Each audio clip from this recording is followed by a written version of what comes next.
Акция «Выходи на выборы» была организована в Камрате на центральной площади общественной организации «Промолекс». Волонтеры ее камратчанам и гостям столицы автономии давали обширную информацию о предстоящих в нашей стране выборах в местные органы публичного управления. При этом они объясняли людям, каких должностных лиц будут избирать 14 июня. Наша акция, она заключается в следующем: информировать людей, созывать, чтобы они активно принимали участие в выборах,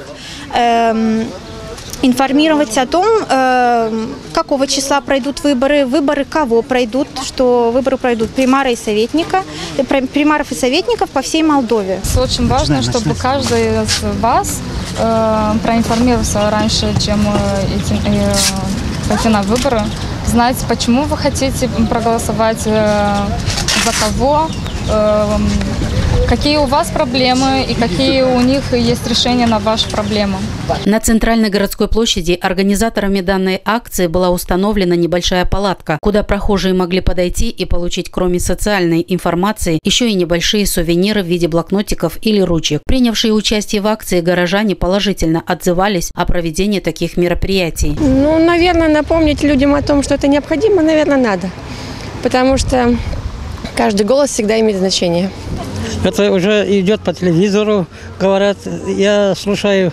Было бы лучше, если бы пригласили всех кандидатов сюда, примаров, и чтобы вот люди проходят, задавали вопросы и получили ответ. 14 июня мы будем избирать примаров и советников. Нужны, конечно, потому что люди должны за кого голосовать и какие кандидаты будут на выборы.